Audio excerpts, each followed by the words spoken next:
नमस्कार चलते जे बनइबा bhaji style chicken तरकारी से कौन कौन नहीं देखो 500 ग्राम कि चिकेन नहीं कि तेल कि गरम मसला कस्तूरी मेथी अदा रसुण पेस्ट और गोटे बड़ पियाज टमाटो को काटी नहीं एठी मु कौन करी देखु कि गरम मसला 2टी बड़ तेजपत्र कस्तूरी मेथी नहीं एवं या गोटे मिनिट कढ़ाई भल भाव रोस्ट करनबा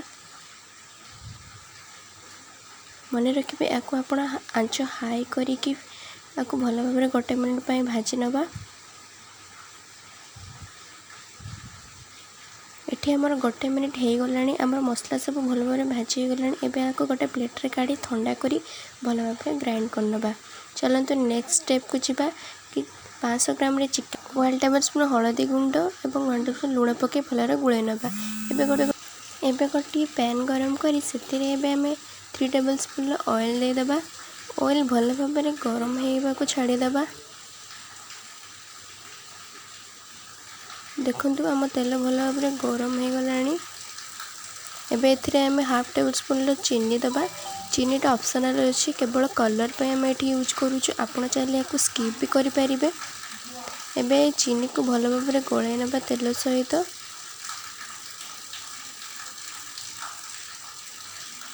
बर्तमान तेल रे रखि कटा पियाज को भल भाव पकईदबा। कटा पियाज पकई भल भाव भाजी नियंतु। पियाज जल्दी भाजी हो जावाई आपण चाहिए गोटे चुटकी किंबा हाफ टेबल स्पून लुण ऐड करें। पियाजर कलर ब्राउन कलर आसवा पर्यंत आपण या भाजतु।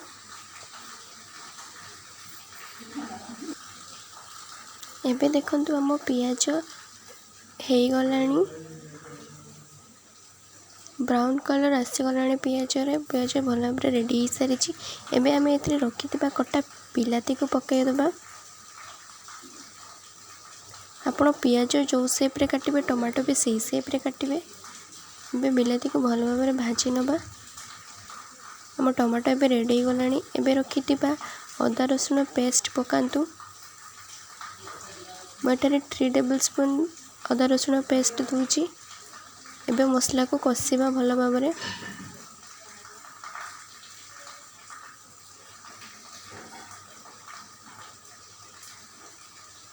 मसला को भल भाव कषंतु। एबे 1 टेबल स्पून लुण और 1 टेबल स्पून हलदी गुंड पकांतु।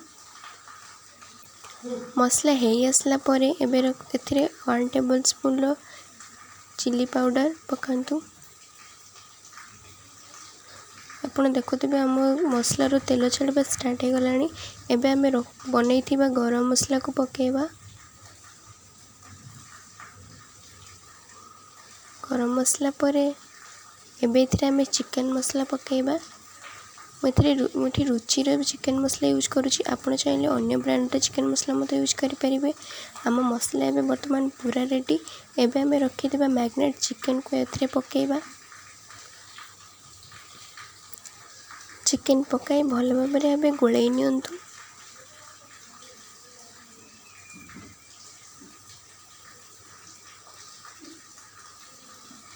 एबे या भल भाव ढांकुणी दे दियंतु एवं आंच लो कर दियंतु। लो आंचर 15 मिनट रखिला परे देखंतु आम चिकेन रो टिके पानी बाहर स्टार्ट करुँची। चिकेन किसी पानी रिड्यूस करुँची एभली भाव लो फ्लेम रे ही रखंतु एवं ढांकी ढांकी किसी टाइम पे कसंतु।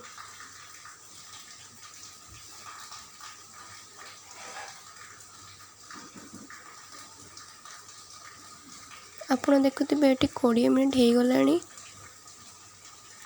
और आम चिकेन संपूर्ण भाव में पानी छाड़ा स्टार्ट कर सारानी।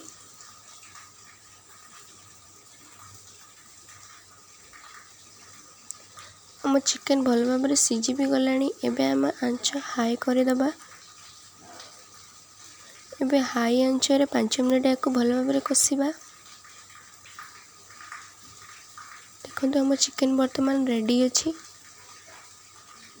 आपण को यही भाव ही रखंतु।